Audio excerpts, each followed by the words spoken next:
Strong Dads would like to welcome Casey's Outdoor Solutions as a new sponsor to our podcast. Casey's is a premier garden center and gift shop located in Lawrenceburg, Indiana. Casey's offers a wide selection of plants, landscaping materials, home and garden decor, and gifts for every occasion.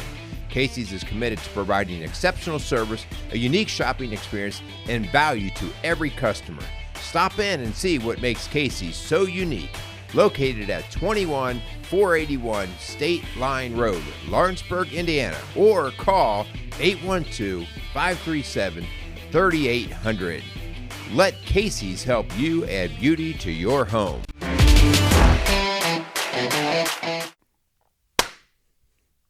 All right. Hey, guys. Welcome back to another show here with Merle. We're doing another show with Strong Dads. Pretty excited to be back. Our second show here on the old YouTube. Second show in the booth. Oh, man. We're in some booth here, Merle. Hey, work with me. Well, all right, so a little I haven't seen you over here doing any this is true. labor. So a little backstory on this one. Our first show, this wonderful tree here behind me, Merle's like, hey, we should definitely get rid of that. It's definitely kind of little on the feminine side. I'm like, I would absolutely agree, right? So we would do our whole first show, and I'm like, golly, there's nothing behind us. I'm like, Merle, we got to do something. So today, I decided to bring in something manly, something cool, something we could put up here. I got the cool fireman axe here. Sweet. We got to find a cool spot. Do you know how to even use that thing? Well, this is my. There's two different types of axes we use in the fire service, and this is that one's sharp. Yeah, well, this is my now wood cutting. This is for chopping some firewood, but this is the pickhead axe. This is my least favorite axe of the two. We have a flathead and a pickhead. What's the difference? So the little pick back here, so flathead obviously. And what do you use that for? Good question. That's why it's not exactly my favorite. No, I shouldn't say good question. There's a lot of different uses for it, but the flathead is definitely my preferred axe that I like. So what do you use it for? Now you better know what you're talking about. Yeah. So like it has many different uses. The biggest use, like if you're up on a roof, you can put this into the roof and it gives you a foothold. So it gives you can actually bury this into the roof and you can actually put your foot on top of here to kind of have it so you can step off of the ladder. Gotcha. Yeah. So actually to help for stability for your getting up. Yeah. So you don't use it to like break through the roof and cut a hole in the roof? So we would use this side for getting through that. So this could be used for like making a purchase point. So like making it's a little bit more direct, right in the point where you're trying to go, and then you can turn around and use the actual good part. We don't do a whole lot of chopping though. We're not woodworkers. You're not woodworker. Well, you are, but not when you're on the job. Yeah, that's right. Yeah. So, but you made a comment the other day. Like all my axes are sharp. I sharpen them. And this one's fairly sharp. But you made a comment that a good fireman's axe is not sharp. Yeah, why not? That doesn't make sense. I know it's kind of be counter what you would think. So yes, the typical fireman axe, you do not want it to be overly sharp, and the reason is when you put this into a roof, if it's really really sharp, it's going to have a tendency to get stuck in there. Oh. So we like a little bit duller of an axe to actually get in there, and you can actually, because a true fireman, like when they're cutting a roof, are not doing big, massive swings. It's a lot more of the smaller, choppy. Right. So you want a little bit more of a duller axe. So yeah, cool. You don't want to get stuck. Yeah. So that's one of our first pieces of decor. Oh yeah, decor. We put that right there. We're gonna have something really cool there. It should be coming any day. Better than this tree we have over here. That's Linda's tree. Don't mess with Linda's tree. It looks wonderful. I kind of blend in today, I think. You do. You actually look like you're part of the tree.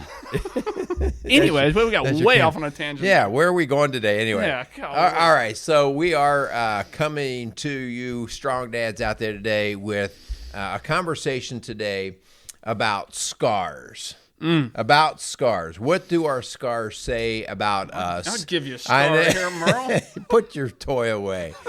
What do our scars say about us? And what do we learn from them? Do they destroy us, or do we become better from them? And so I think we're going to have some good conversation about a lot of different types of scars. And I think to start with, you need to talk about some of your scars here. Well, chicks do. They dig scars, so I have a lot of them, which is why Jenny was so attracted to me. No, I think a lot of it depends on how the scar looks, but how you got the scar. Yeah. If you got it because you were putting butter on your toast in the morning and the butter knife cut your finger, that's not really that impressive. Yeah. So I actually have quite a few scars from stitches or staples. I can't even remember which ones I got. I actually have a cross on my head. At the top of my head, so it's gonna be bad if I ever go bald one day. So the first one, how did you get like a cross on the top of your head? Well, the first one, way back in the day, back in my day, when slides like tube slides used to be metal. Oh yeah, I decided to run up the wrong way. Oh. And this is our partner on Strong Dads. Run up the wrong way and smoked my head that way. And then the other one, I don't know, birthday party, and I decided to do a fadeaway shot, a little Nerf hoop, and hit the metal or the marble windowsill. And caught my head going that way. Oh, that's nice. Yeah, so I had to leave the sleepover, go get stitches, and I actually came back. So there you go, and you scored. Yeah. So those are a couple of my scars. Those are my physical scars, right? There. So what about you? You got to have some physical scars. I am a train wreck with scars. I think I used to brag when I was like 20 years old or so. Like I had never even had stitches. Really? I had a couple broken bones, but I didn't have any stitches. And actually, when I was 32, I had my first neck surgery. And since that time, I can't even begin to tell you how many stitches I've had.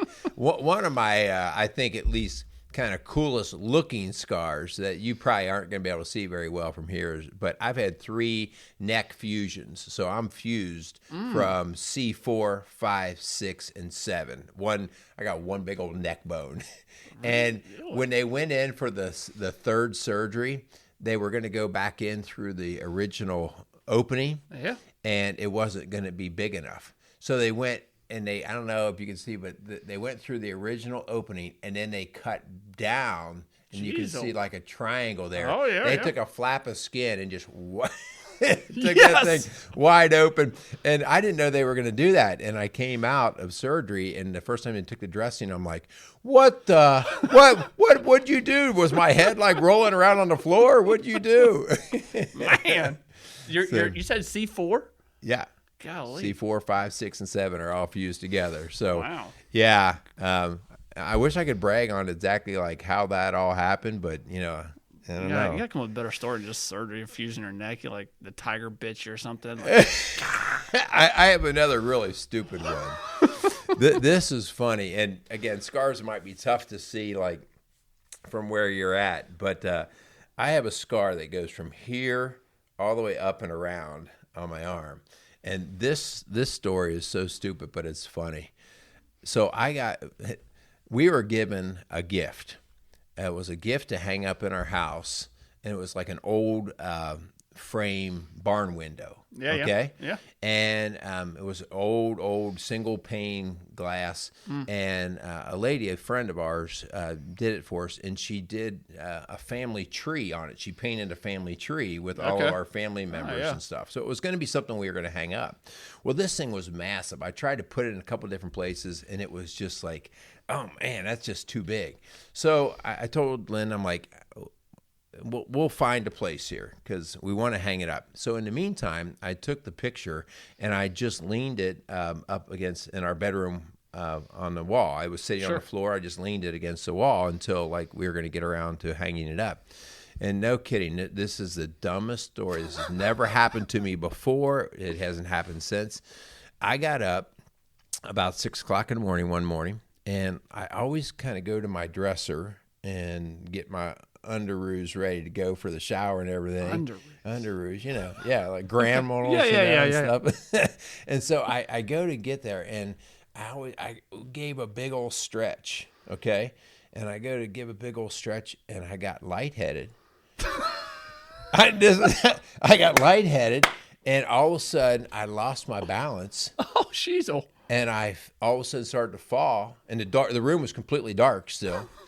And the next thing you know, I fall, and my hand goes right through the window. No. It goes right through the window. Oh, no. That woke Linda up. I bet it did. She gets out, and she turns the light on, and my whole arm, the flesh is laying down, and all you can see are the muscles and blood. I mean, blood is squirting all over the carpet. And I'm like, Linda's going, ah, ah, ah. And I'm like, honey, call or go get me a towel. Get me a towel. And she's like, should I call 911? I'm like, no, we don't have time. And I said, you're driving me. And I just took that towel and I held that. I mean, I'm not kidding you. That flap of skin was down like this. And I thought Linda was going to pass out. Oh, yeah. And I'm holding that thing up.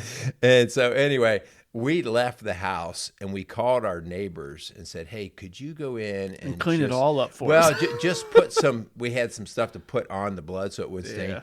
And so I had not really taken a look at the house, because it was I was busy with my arm. And our neighbor friend went over there, and she was like, "Oh my gosh, murdered over here. There was blood all over the walls. It was all over the carpet." So anyway, I wish that was like a brave story, but that was just something total knucklehead stupid. Man, you got to come up with some better stories for these well, stars. Not very heroic, are they? No. Okay, let's get into the show. Yeah. We got to get into the show. Yeah. Well, here, let's do this. Before we do that, we definitely want to take some time and again, we talk all the time about our sponsors coming alongside of us, and we again really do appreciate them. Crimer's Beer House and Casey's Outdoor Solutions. Thanks so much, guys, for coming alongside of us, believing in what we believe in. Definitely, the support you guys give is greatly appreciated. So definitely want to give a shout out to those guys. Yeah. So also, while we're saying this, we want to bring up a reminder of if you like listening to what we're talking about, if it's helpful, if it's funny, if it's whatever it is, if it's worth another listen, help us out and share the show. Subscribe to our link, whether it's on YouTube or whether it's on one of the other podcast platforms. Subscribe to that. Please give us a rating. I mean, that rating is what helps get the message up and then out. And so we need your help to do that. And we're just flat out asking for it. Yep. All right.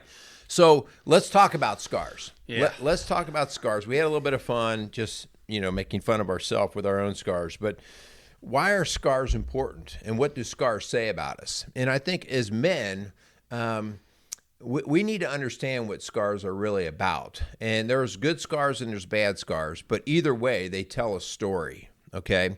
And so, as a man, I think it's really important. One of the things I've always felt is the last thing I want to do is go to my grave wondering what would have happened if. Yeah. Well, what if I would have taken this chance? What if I would have started this business? What if I would have ridden my bike over here? What if? And sometimes when you say, I'm not going to wonder what if, I'm going to go do it. Yeah. And sometimes it goes wrong. Yeah. Right? But scars show us many, many times, scars can show us that we're living. Yeah. We're living. We've tried to live. Yeah. Not always perfectly, but we've lived. Yeah. All right. That's when kind of in talking about this show, recently I had a chance to go to a training out just outside of Chicago, and they talk a lot about training scars. And I think it is so true. These times, like we were doing a forcible entry simulator where we're trying to get into a door, and I just, for the life of me, I turned into like old caveman, and I'm like twirling this baton around, trying to figure out how to use this tool that I use every day at work. And it's one of those things where the door was getting the best of me. It was kicking my butt, right?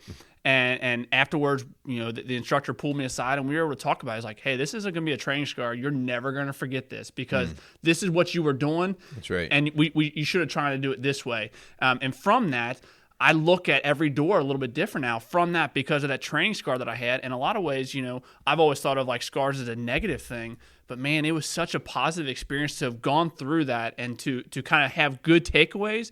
And now I get to use that in my job every day. So now when I see these doors, I think of that day. I'm like, hey, if this door, if it gives me a similar scenario that I saw at that training, I know how to treat it. And it's just that exact same idea. When we talk about things in life, man, like you have to experience things even if they do cause a little bit of a scar, but how much better you're going to be because of that. Right. Yeah, I mean, that's a great point, the idea that are we going to learn from it, right? So scars, they tell us that we are living, that we are going out there and we're trying to get things done. It also tells us that we make mistakes, right? And the faster you get over whether you're going to be perfect or not, the better. So get over, you could have sat there and pouted all day long as to why the door was kicking your tail. Yeah. But eventually you go, okay, what do I need to learn from this? And you have a good instructor that comes in and says, okay, so what were we doing wrong? Yeah. So and that's the cool thing about the scars is although they are a reminder of your mistakes, it also lets you realize that you've moved past that. You can kind of, begin to kind of put that in your past, not necessarily always forgetting about it, because I think there's a lot of good lessons you can learn from your scars, but realizing that that's something that happened in your life, and we've moved past it. We're kind of at peace with that you messed up, you made that mistake, but now you've healed past that. Yeah. So healing is, I think, another thing that reminds us. When I did cut my arm open, one of my first thoughts about that in the moment, with everything just being nasty, was, oh my gosh, am I going to be permanently damaged? Because I thought about cutting nerves or tendons, and I just know from experience that can lead to bad things. And so I thought, oh, how permanent is this? And I think when I look at the scar now and I see my arm's totally functional and everything's great, it reminds us we do heal. Yeah. We do heal.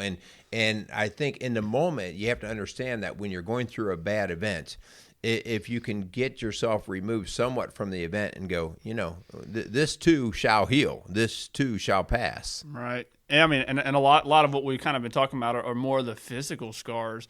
But definitely, there's guys us men, we deal with emotional scars. Yeah. There's things that go on every day, but you have to realize that sometimes those emotional scars, those things that you've gone through outside of the physical scars that you have, like, those are good things. They're letting you know that you're living life. Like, man, you're doing stuff. Because if you just sit in your house all day and do nothing, there's not going to be very many scars. So I think having emotional scars, having things that have happened in your life are good things, because it allows you to realize, like, you are a man. You are doing things. You're by no means are we perfect men. You and I talk about all the time that, golly, we're broken men. But man, that's a good thing. Like, you have to, in order to get better at life, you have to make mistakes. You have to realize, like, those mistakes happen, so now I can move to a different place. Right. Yeah. A scar is the opportunity to be able to tell a story.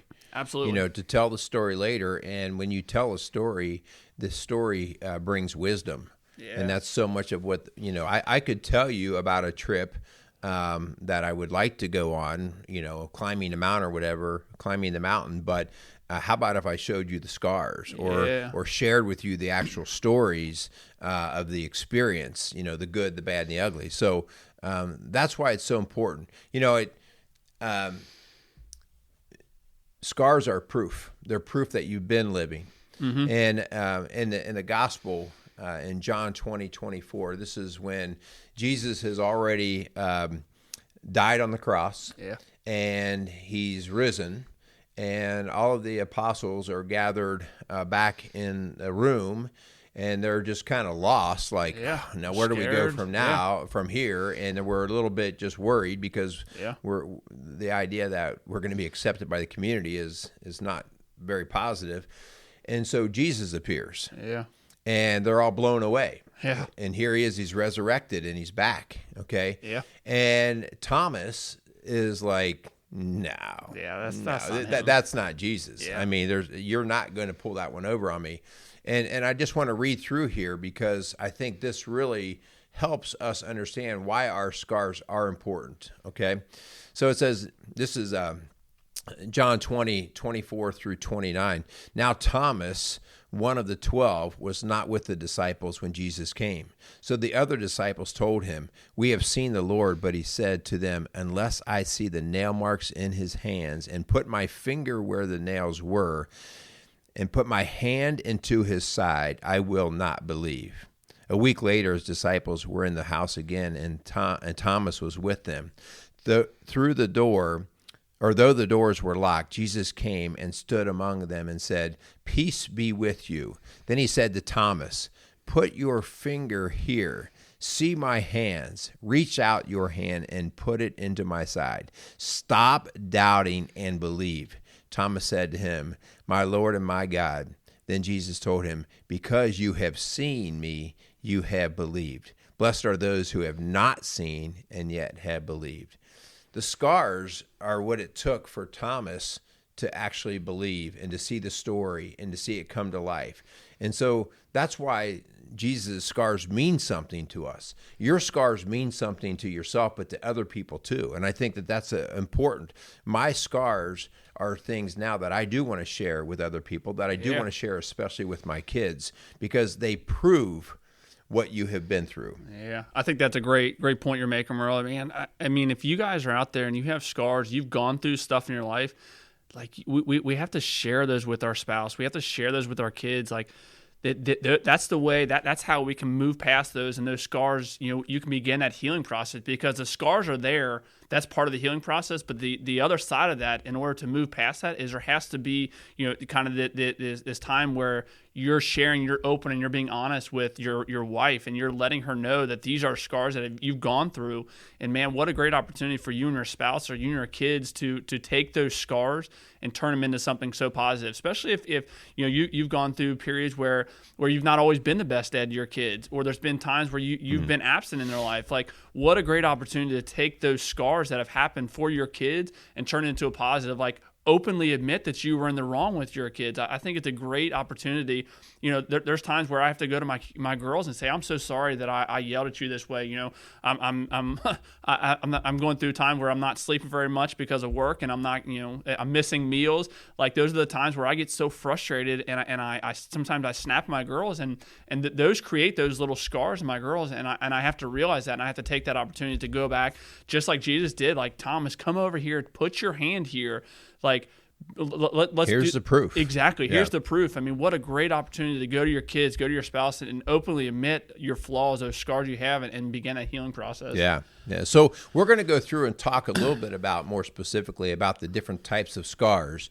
And our challenge here, as we kind of walk through this discussion, is for you to be thinking about your scars and how you can help use those scars to prove, but also to teach, and to become teaching yourself, teaching others how to go one step better, how to be the better person. So we're not trying to say whether the scars are good or bad. The only thing we are trying to say is scars tell a story. And they happen. Yeah, they happen. Everyone has some form of scars. So what are you going to do with it? So, the first thing I think about is, like, I shared my story about blowing my arm open.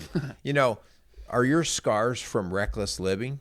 Yeah. Are they from? I mean, that was a reckless thing that I did. It was I fell. Yeah. Are your scars for a divorce? Yeah. Addiction, joblessness, missing your dreams, just blowing an opportunity? Does your scar leave you with a permanent damage? What kind of scar do you have? And what are you doing with it? Yeah, and I mean, again, when you start to look at it, you have to realize, again, just what I was saying before, everyone has those scars, and take those scars for what they are. Like, those are a glimpse inside your life of something that happened. Yes, if you went through a divorce, that's going to create a scar. It has to. If it doesn't, then you weren't truly invested in that. I mean, there's going to be a scar. I've never gone through a divorce. I know that creates scars for people, but realize that part of those scars mean, like, you're living life. That means you're doing something. Again, a divorce, we would never advocate for people to go through a divorce, and that's not what I'm saying. I'm just getting to the idea, man. Like, we're called to live life and live it to the fullest. Like, Jesus clearly tells us that. So, like, these scars happen, but use them, again, turn them into something positive. Use that to fulfill a life that Jesus really wants for you. Yeah. And how do we fulfill that? Several weeks ago, we had Dr. Roger Teller on the show, and Roger and I shared our stories about adoption and everything. But it's important to kind of know that, kind of off air, he and I had some conversation, and he is a doctor that deals with wound care. And so part of his whole work is, when somebody has a wound, there is a proper way to care for the wound to help heal properly, but minimize the scarring. Yeah. And so this is kind of what we're talking about. Like, if you don't take care of yourself, like, let's say we've gone through a divorce situation, how you take care of that wound is going to determine what the scar looks like, and then how you're going to use the scar later. And so whether it's addiction, whether it's a divorce, whether it's an accident of some sort, taking care of yourself while you're in the wound stage and handling that properly will determine how ugly your scar is later. And so that's a point of our conversation, is if you're in something ugly, or you have been through something ugly, Did you heal properly? Yeah. Did you heal the best way that you can? And if you didn't, we we used to always talk about when we were little kids, man, if you ever break your arm, you better get it set right the first time, because if you don't, they'll go back in and re-break it. The thought of that. Well, the idea that sometimes when we heal wrong, we have to go back in and we have to like reopen the wound. Yeah. And so let's get it right the first time. And again, things happen, divorces happen, addictions happen, job loss happens. Let's heal right. Yeah. So when we were talking about this show, the idea of scars, that one of the big scars that kind of came to mind for me in 1999. I was talking to my dad about this actually on the way over to record this show. Just I think it's good to talk about those old scars. In 1999, my dad, my whole family, but they were all on my dad's side. We had 5 of our family members die in 11 months, ranging from my great grandma all the way down to one of my cousins. In 11 months, we had 5 of our family members die. And it was a really hard time for our family. That's a lot of getting phone calls. This person's in the hospital now. This person just passed. But it was a time where our family, I really do feel like, 1999 was a few years ago. I wasn't old. Obviously I was a little bit younger, so I don't remember it vividly, but I remember some of the effects, some of those scars that we're talking about, and kind of those scars, those things that I went through still pop up in my mind quite often. And I lost one of my cousins. She died in a house fire. Oh wow! Those things stick with you, and those are scars. But just like you were saying, like how do we, in the midst of those events happening, how do we respond to those? Because yes, it will long term. You're gonna see those lasting effects of how you went through those events. I'm gonna tap into this because we didn't talk about this, but so you lost a cousin in a house fire. Does that have anything to do with you being a fireman today? That's a great question. I don't know. The crazy thing is I work for the department that's house fire where my cousin died, and actually one of the guys who went in and helped rescue my cousin, she ended up dying later on in the hospital. One of the guys that actually went in there and was part of rescuing my cousin actually is now, he sold me my house. He's a realtor now, and I got the chance to work with him, and a great man. And he'll be the first to tell you, like, it was the hardest day of his career, like, because he also knew my family and knew my cousins, and they used to be neighbors. So yeah, I mean, to this day, I don't necessarily know 100% if that was why I decided to be a fireman, but I definitely think that plays a part in it. Yeah, I mean, it has to. Connection there. Yeah. A lot of times we've talked about the physical scars. But with men and women, so we don't want to be just isolating to one side here. Yeah. But a lot of times with men, we muscle through our wounds. And one in particular that we've probably seen more and more of, we've actually done shows on it, is the emotional traumatic scars. The things that you can't see very easily on the outside. Yeah. And the reason why they're worth talking about is because they impact how we are going to be as a man. They impact how we're going to be as a husband and father and all these things. And we put terms on them like PTSD, post-traumatic stress syndrome disorder. And that's a scar. That's an emotional, mental scar. Absolutely. And I like to help people with those situations because I've seen what it does when they don't heal properly. You guys in the firefighting world, I know we've talked about this before. You've seen guys who've just kind of melted down, who've kind of been wigged out with anxiety and depression because of the ugly that they've seen or the stress they've seen. And so how aggressive now is like the fire service in helping guys recognize that wound? Oh, it's huge right now. It is a massive movement that is going on, not just in the police fire world. I mean, it's big in the military world right now, just because it is such a big topic right now that for the longest time, guys are just, you're fine, man. I'll just suck it up, Right. And because of those scars that have happened, we have learned as a service, as a fire service, that we can't treat the guys like that. We have to be able to say, hey, if you need to talk, we're here for you. We have a peer support group. We have other firemen who do the job that we do that are able to, they go through a class and they learn how to talk through stuff like that and listen. I talk all the time about the kitchen table.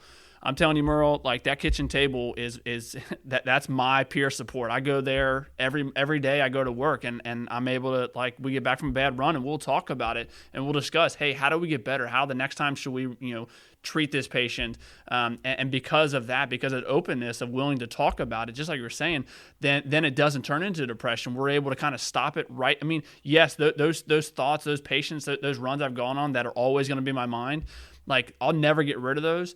But I also know that the guys I'm with are thinking the same thing, and we're able to talk through it. And what a powerful thing that is to be with other guys, other people who have gone through what I've gone through, and able to sit around a kitchen table and talk about it. Yeah, that's a great point. So I think as we talk and we move through the whole scar conversation, if I'm going to go through a traumatic event or get damaged in a way, oftentimes, especially as Christian men, we go like, okay, so why did I have to go through that? So what am I supposed to do with this that happened in my life?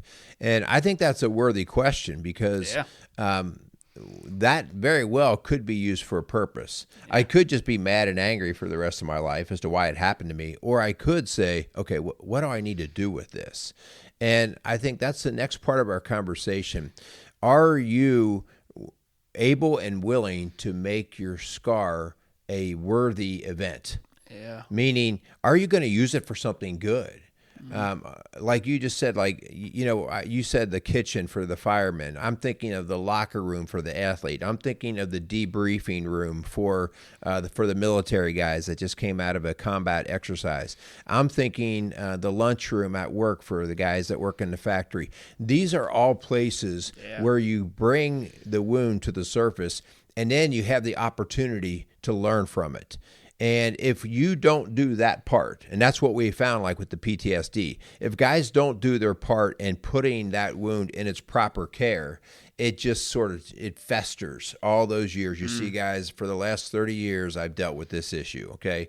And so to help them bring it out, to make the wound turn into a scar of worthiness. Yeah. Well, I mean, I think that's part of where the idea of Strong Dads kind of came from. I mean, multiple occasions, multiple times going through, for me, going through runs, for you, dealing with kids in the school, these little scars that kind of just build up. And it's just like, man, at some point I want to do something about it. Just like you were saying, making it a worthy, making those scars worth something, do something about it. We sit around the kitchen table and try and solve all the world's problems. And it's like, sometimes you just got to take some of those minor scars that you've gone through and be like, all right, I'm going to tackle this one today. Yeah. And I think that's kind of where part of how, Strong Dads came to be is just these little scars that we went through. And it's like, enough is enough. I want to do something about it. Let's start the conversation. Especially if your scar is impacting the people that you're supposed to be caring for. Yeah. If my scar is making me a less than great husband or dad, then I owe it to my wife and to my kids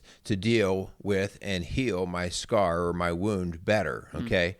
So we're going to walk into our challenge, and hopefully as you've been watching and listening, you've been thinking a little bit about, man, what are some of these things that just they haunt me, or I see them, or maybe I've just kind of sloughed them off and pushed them back to the corner.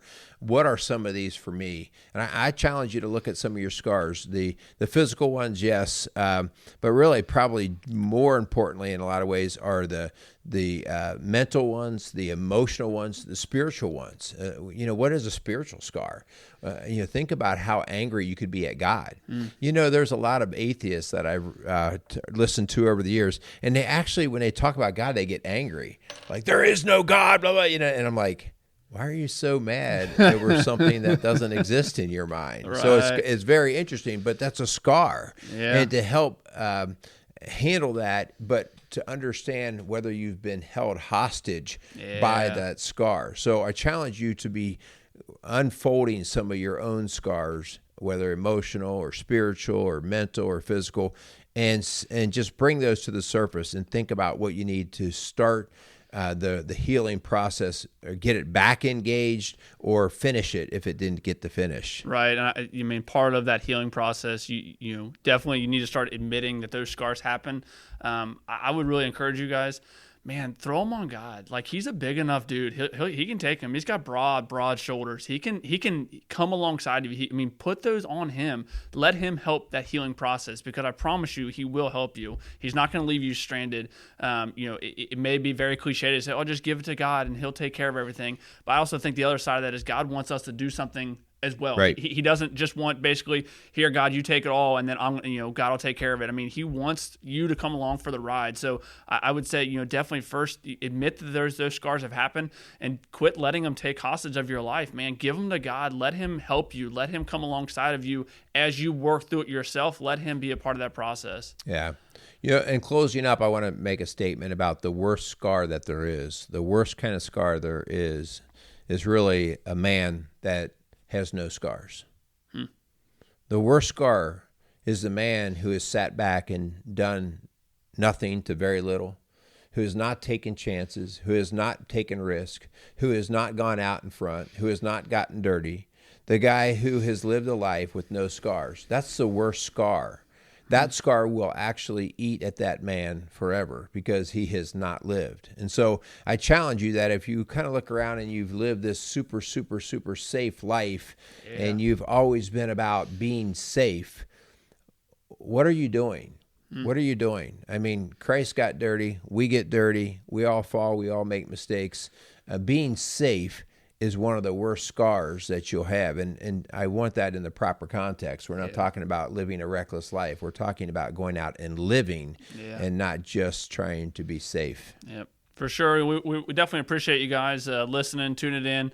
Guys, man, the Strong Dad, we're here for you guys. If you guys want us to talk about something, try and tackle a topic, we would love to hear from you. At Rock Solid Family with Merle and Linda, if you guys are dealing with some serious stuff and want to talk to somebody who can come alongside you, golly, reach out, call Rock Solid Families. I know Merle and Linda would love to bring you in to talk. Zoom calls are an option if you aren't feeling comfortable with the COVID season. Like, use the resources that we have to reach out and seek that help. Get that help. Don't let those scars completely take hostage over your life. Reach out, get help. It's there. It is definitely there for you. Definitely, if you guys want to reach out to Rock Solid Family, call 812-576-7625. Reach out, talk to Merle, talk to Linda, and use the resources that you have. That's good. That's good. Was that good? Was that good? That was good. That was a good plug. Yeah, I like that. What we say when we're building a house is all of a sudden when something gets lined up right and finally looks like it's coming together, you say, you know what you say? What's that? You don't know what you say? Oh, man, I'm telling you. Oh, yeah. This guy. You say, nailed it! Woo! Yeah! All right. So, hey, we're going to close out. Thank you for listening to Strong Dads. As Kyle said, reach out to us if you need to. Sign us off, dude. Heck yeah, go out there and be some strong dads.